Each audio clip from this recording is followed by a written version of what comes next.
Assalamu alaikum warahmatullahi wabarakatuh. Welcome back with another episode of Twilight Chat. Um, we've already finished day 13 of Ramadan, day 12 of Ramadan, and we are just starting day 13 of Ramadan. And today, the 13th of Ramadan, 1441 Hijri, and it's also the 6th of May, 2020. Um, Today, if you're familiar with this chart, that is good. If you're not familiar, this is a Twilight chart in which we talk about specific verses of the Quran that correlate from the juz'u that correlates with the day of Ramadan. So today is the 13th of Ramadan, and we will pick few verses from the 13th juz'u of the Quran. Um, so the 13th juz'u is mainly from Surah Yusuf and parts of but of Surah Al-Ra'd, but I will focus on Surah Yusuf today. There are so many things that we can talk about Surah Yusuf alayhi salam and alayhim salam jami'an, his father. So if you are familiar with Surah Yusuf actually talks about the story of Yusuf alayhi salam, and it's a lifelong story beginning from the with the child Yusuf till the end, till he becomes a king. And this is something that we can learn through the trajectory of people's life story. There's so many fictions that we see, there's so many autobiographies that we read in order for us to learn things from them. um, but there is also a biography that we need to read, and at the same time you get the reward by reading it. So Surah Yusuf alayhi salam, to begin with, is one of my favorite surahs. And there are some surahs that I'm going to tell you by the end of this, which will help you, especially when you go through difficult times. Inshallah, it worked for me, and I think it should work for everyone when there are when time is tough.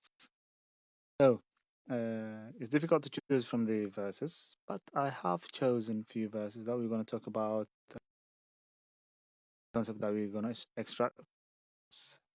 The first verse is that I'm choosing.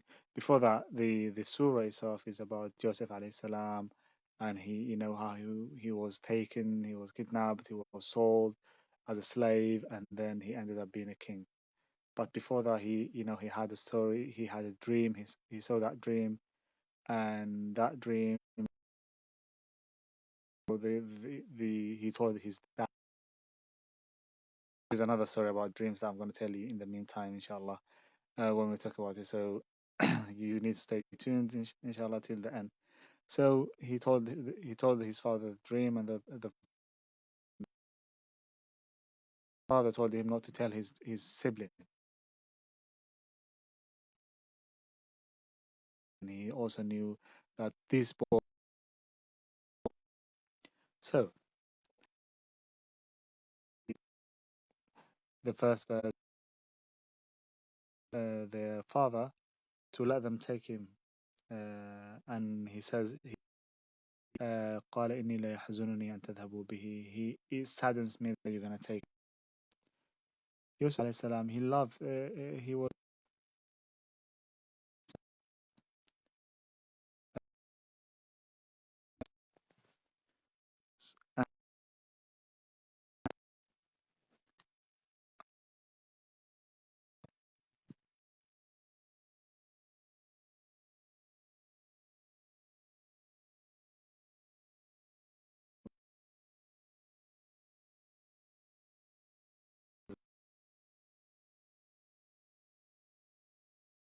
and anything might happen to him. So he was scared that something might happen to him. He was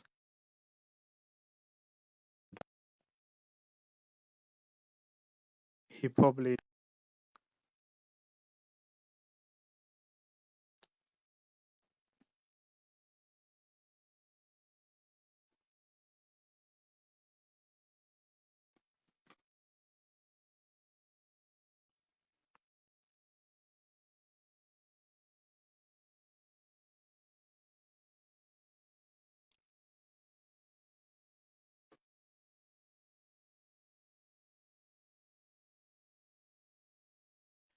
might bad to him. So he was said that they're gonna.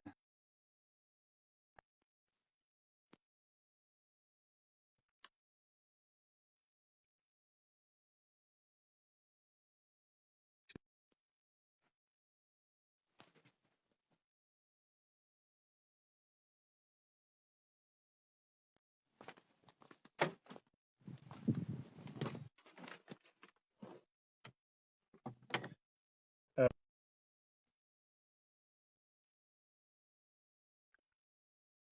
Assalamu alaikum. I think it should be okay now. The reception was so bad. That's but we should be okay now.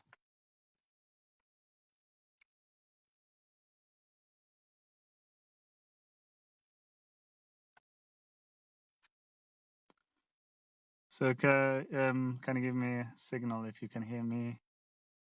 Um, okay, I think we're okay to go. So the first verse that we're talking about is the prophet Yaqub asked him to take him. He was like, it saddens me that you're gonna take him, and he was scared that uh, he might not um, come back. So the first thing that we see here is sadness. Sadness comes here when it comes to the father story until the last time, and this is an old man, remember. And and then I'm gonna move on to verse number 20 when he says, when Allah Subhanahu wa Taala is talking about the Yusuf, the trajectory of his life is very interesting. How this boy was taken and the value of this boy at that time. Allah Subhanahu wa Taala, Allah Subhanahu wa Taala is saying, wash. So Allah Subhanahu wa Taala is saying, وَشَرَوْهُ بِثَمَنٍ بَخْسٍ دَرَاهِمَ مَعْدُودَةٍ وَكَانُوا فِيهِ مِنَ الزَّاهِدِينَ. And they sold him. The people who, travelers came and they just sent their water drawer, and he just he got this guy in the well and he brought it to them, and then they sold him. They sold him with nothing, literally nothing. Allah subhanahu wa ta'ala describes that and he said bakhs, yeah, it's like very reduced price. It's like, when they do sales during the summer or during the winter, and they have clothes for the summer and they just want to get rid of them. That is the kind of person that he was for these people. They just wanted to get rid of him, so they sold him for a reduced price and didn't want him. كانوا فيه من الزاهدين. They didn't want him.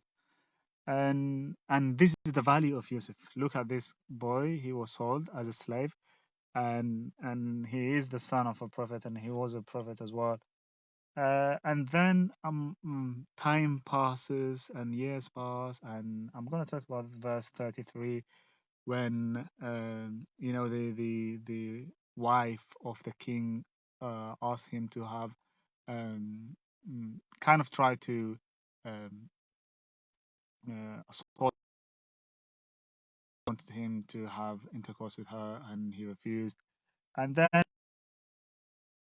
he was like, رَبِّ السِّجْنُ أَحَبُّ إِلَيَّ مِمَّا يَدْعُونَنِي إِلَيْهِ. So upholding your moral values, even if it is gonna take you to the worst of places, even if you're gonna be imprisoned, as long as you're innocent, stay firm.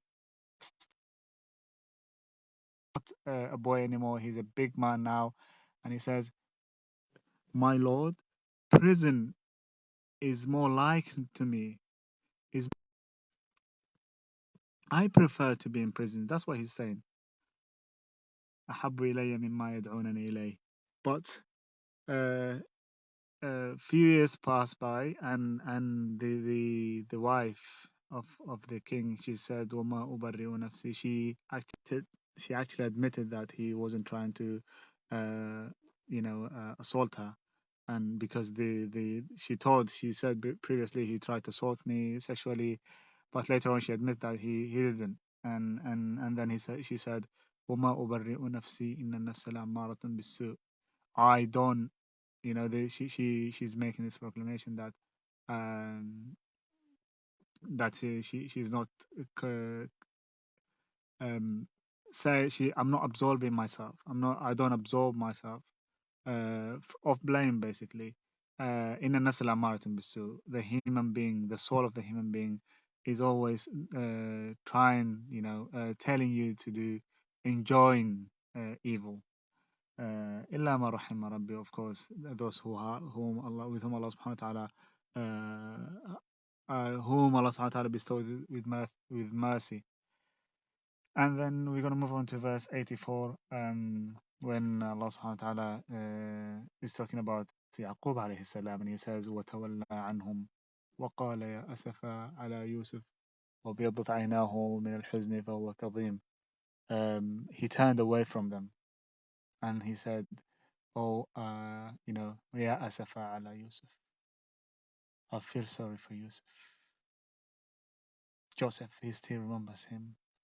Years and years, over 20 years had gone by. Yet he's still, grieving. And that explains sometimes, sadness and grief could last a lifelong. It doesn't, when people are grieving, sometimes it doesn't have to end within a day or two. It doesn't, and it might not end. So it could last longer.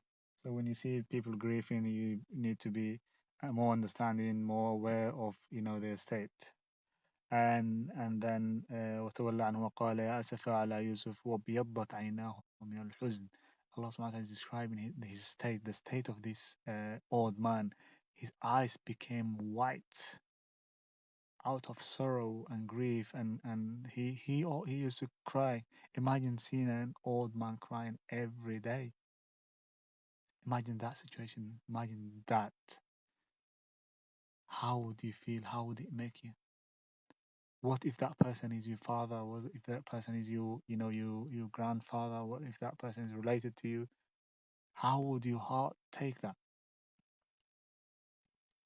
وقال يا أسف على يوسف وبيضت عيناه من الحزن فهو كظيم. And then they said to him, the siblings of Yusuf, تالله تفتأ تذكر يوسف. Are you gonna keep remembering Yusuf all your life? You're gonna kill yourself. Basically, that's what they're saying. And he said, this is the connection that the believer is saying. Um, he says, I am complaining to Allah. أشكو بثي وحزني إلى الله. My sadness and my sorrow, I'm telling Allah, oh Allah, I'm sad. I'm sad I lost this boy. Please bring him back to me. 20 years, 25 years later, he's saying that. And when we remember things, when we remember people that had been imprisoned in prison cells in all parts of the world, including Eritrea. For example, in Eritrea we have people who had been in prison for over 25 years. Yet their parents, their wives, their sons, their daughters, they're just waiting for that moment to, they're saying, oh Allah, innama ashku bathi wa huzni ila Allah. So they just saying, "Ya Allah, bring them back. We are complaining to you, not to anyone but to you." And then he asked them to go and look for Yusuf. He says, "Ya bani yadhhabu fatahassasu min Yusuf wa akhi." Go and look after them, look for them, look for Yusuf and his brother. He still hasn't given up. Years and years, he still hasn't given up. And then he said, "Do not give up. لا تيأسوا من روح الله." From the relief of Allah. And then so this is the one of the things that I want to highlight with this verse is just like, do not give up, regardless of the time that passes by. Do not give up. Things could change, and Allah subhanahu wa ta'ala is the best of planners, so you don't know what's hidden for you, so do not give up. moving on from these verses, the surah is quite amazing. It's one of my favorite surahs, and I'm just just passing by these verses. I'm not even touching them. I'm not even like reflecting upon them properly. But because we have because of the limitation of the time, we just like touching up on the verses. Um, and then when Yusuf, when they know that he's Yusuf later on, by then that he is Yusuf and he became a king. They came from Jerusalem to Egypt, and then they knew that he was the king. So they said to him, we're sorry. They actually asked for forgiveness, and he said, لا تثريب عليكم اليوم يغفر الله لكم وهو أرحم الراحمين. There is no blame upon you. There is no blame upon you. Allah will forgive you. I want to relate the story of the Prophet ﷺ when he entered Mecca after all the the problems that he's gone through. So and he was forced to flee Mecca, and he stayed in Medina. And about 8 years later, he came back to Medina, to Mecca. And then one of the companions, was so excited that, we are victorious today. And he said, Al-yawma yawmul malhama. Today is the day of butchering. We're going to butcher these Meccans, these people who, forced us to flee. And the Prophet ﷺ called upon him and he said, Al-yawma yawmul marhama. Today is the day of mercy, not the day of killing, not the day of butchering people. Today is yawmul marhama. And this is one of the strongest statements that the Prophet ﷺ had made. And when people relate Islam to violence, I think we need to highlight these stories because this is the essence of Islam. This is the core of Islam. It's about mercy, not about butchering people. So Yusuf alayhi salam, this is the way of the prophets. Be merciful with people. So Yusuf alayhi salam is giving us an example here. لا تثريب عليكم اليوم يغفر الله لكم وهو أرحم الراحمين. And as I told you, the Prophet ﷺ did the same. اليوم يوم المرحمة. When one of the companions was so excited, he was like, اليوم يوم المرحمة. The Prophet was like, we're talking about the Prophet Muhammad ﷺ, obviously. And he said, اليوم يوم المرحمة. Today is the day of mercy. And Yusuf is saying, today is the day of forgiveness.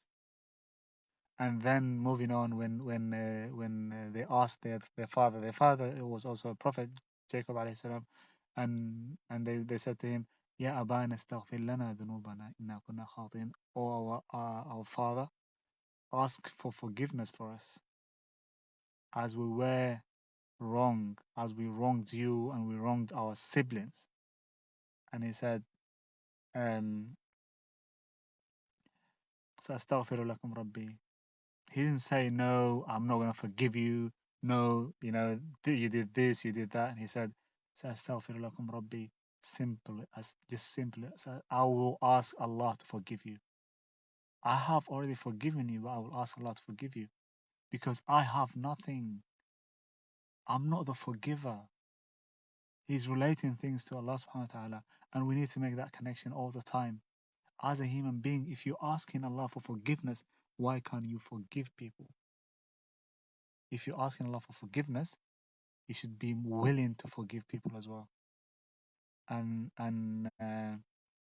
then he said to them, I'll ask Allah for forgiveness. So these are examples of forgiveness and being merciful to people who wronged you. قال لا تثريب عليكم اليوم يغفر الله لكم وهو أرحم الراحمين. I will conclude with the last verse of the surah, and then the few stories that I told you that I'm gonna tell you about before we conclude this chat, inshallah. Yesterday we talked about the surah Hud alayhi salam, and then by the end of the surah there's a verse that Allah subhanahu wa ta'ala is telling نحن نقص عليك. يعني he's telling the Prophet sallallahu alaihi wasallam that we are relating the stories of the prophets to you so that we make your heart firm upon the way that you are following the path, to stay strong. The challenge is it might be too much for you, but you need to stay strong. This is the way that the prophets had followed before you. And if you are for social change, if you are for social goodness, then the challenge is going to be too much, and you have to stay firm. You shouldn't give up, because this is the way of the prophets. Whoever came to this earth with a message amongst human beings had faced the challenge. And the Prophet ﷺ says, يأتي النبي وليس معه أحد. Some prophets will come and no one will come with them amongst their ummah. No one had believed in them. So people not following you, it doesn't mean that you have to give up. Just do whatever you have to do. It is your duty to do what you're supposed to do, and then if people follow, that's good. If they don't follow, you have already done what you should be doing, what you're supposed to do. So we talked about that yesterday, and then Allah subhanahu wa ta'ala conclude this surah as well with a very beautiful verse. And he says, لَقَدْ كَانَ فِي قَصَصِهِمْ عِبْرَةٌ لِأُولِي الْأَلْبَابِ. Within this story, we have the king, we have the wife, we have the people who came, who picked him, the travelers. We have his siblings, we have his father, we have Yusuf alayhi salam. We have the two, the people who were with him in the prison. Ya صاحبي السجن. Yeah, we have the dream. Actually, dreams are quite, they come up more than once. We have the wife of the king. So this is a whole story, between Jerusalem and Egypt, between the father and the son, the siblings and the king, and the travelers and the traders who are siblings as well. So this is just like a whole story over which extends over decades. And then the Prophet, Allah subhanahu wa ta'ala is saying, we are not telling you this story just for fun. This is just like a warning. لَقَدْ كَانَ فِي قَصَصِهِمْ عِبْرَةٌ لِأُولِي الْأَلْبَابِ. In their stories, the stories of Yusuf as a whole, and also the stories of his siblings, the king and all of that, عِبْرَةٌ لِأُولِي الْأَلْبَابِ. أُولِي الْأَلْبَابِ, the people of understanding. There was a warning, there was an example. There was something, there was a wisdom that you can learn from there. ما كان حديثا يفترى. This is not it's not actually, it's not a fiction. This is a real story. Allah subhanahu wa ta'ala is saying, you read a fiction and then you feel attached to it, you feel emotional, but it's not fiction. Allah subhanahu wa ta'ala is saying, ولكن تصديق الذي بين يديه. This is actually to confirm was before it, وتفصيل كل شيء, and the details in it, and there are details in it, وهدى ورحمة لقوم يؤمنون, and this is actually a guidance and a mercy for those who believe. Now that we have contemplated upon these verses, there are a few things I want to tell you. Actually, the about dreams. The story, there is in Surah Yusuf alayhi salam, there is the dream of Yusuf alayhi salam, the dream of the king. إني أرى سبع بقرات سمان يأكلهن سبع عجاف وسبع سنبلات. And also the dreams of the people who were with him, يا صاحبي السجن. أما أحدكما, he interprets dreams for them.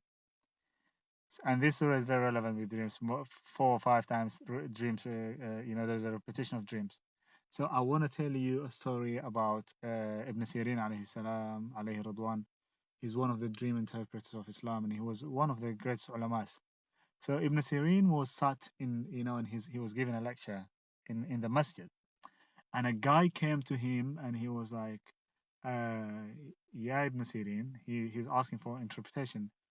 I saw in my dreams that I was making adhan. And Ibn Sirin was like, he looked at him and he said, if I'm not mistaken, you are, a burglar. You are a thief.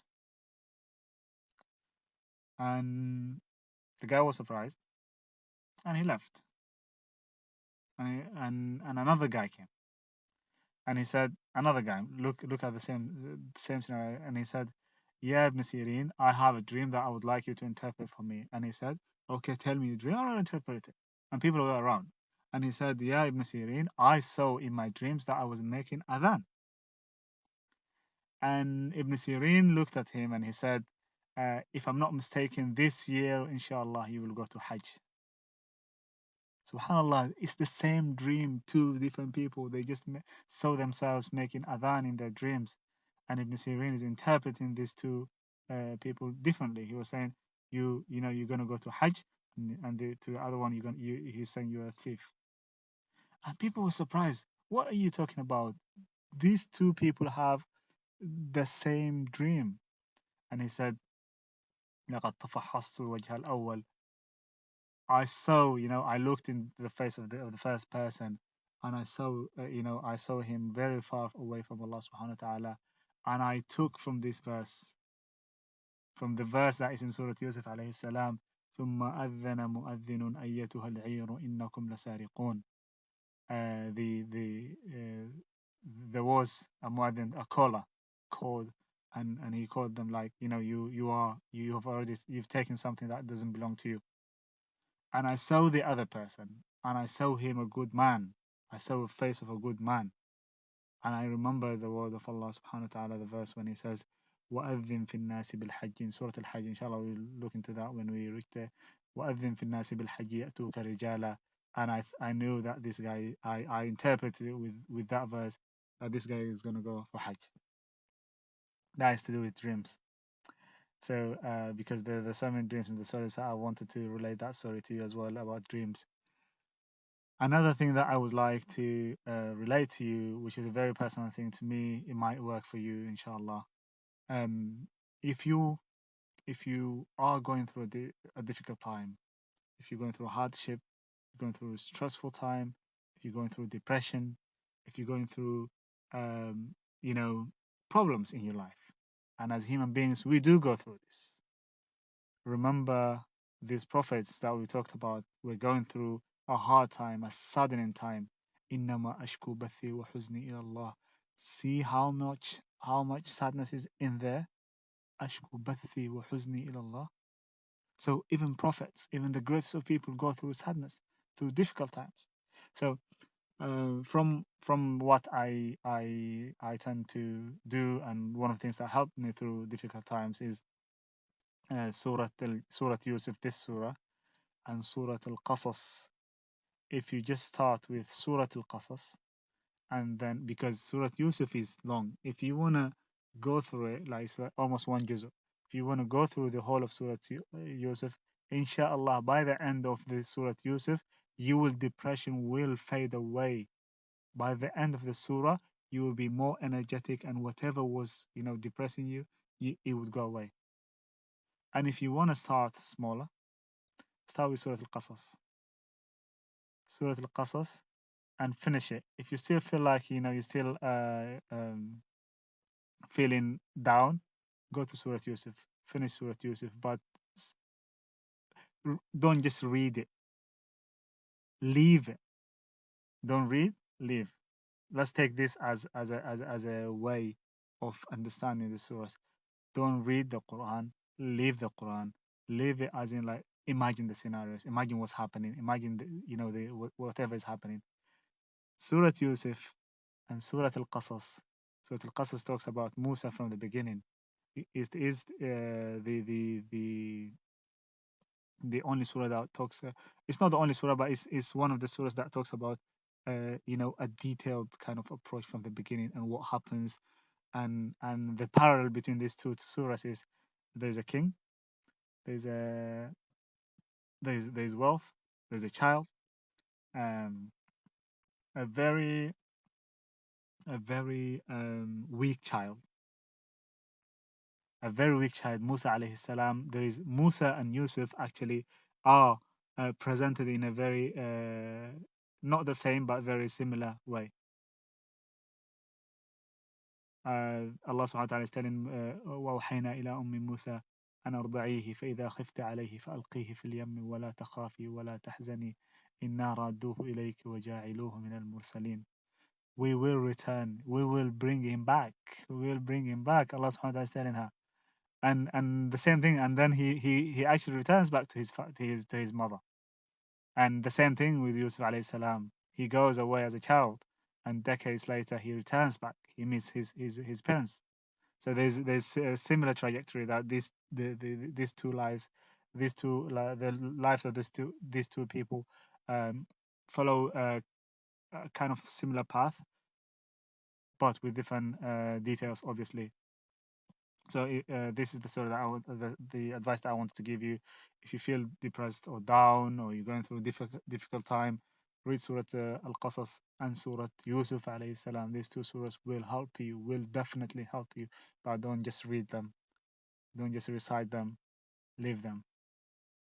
Go through every single word. Imagine what's happening. Um, live the story of this Anbiya, and then see how their lives ended up. They became Anbiya, the two of them, alayhim salam jami'an. Having said that, today's Twilight chat was slightly longer, but we have to do it. And I'm sorry for the connection problem that we were facing. Brothers and sisters, um, if you have anything that you'd like to add to this conversation, please do so by commenting on the comment section below. Otherwise, we will have to end this Twilight chat here. And as we said, let's leave the Quran. Let's not just read or recite. It is good to read and recite, but live it, manifest it in our lives.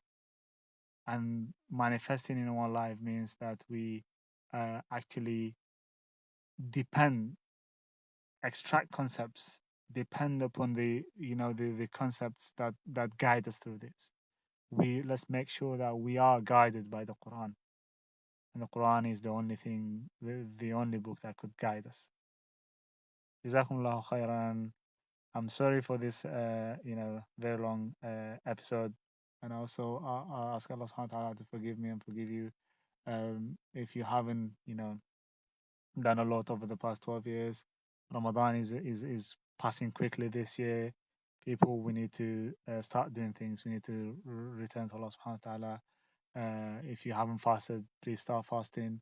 And if you have, may Allah accept you fasting.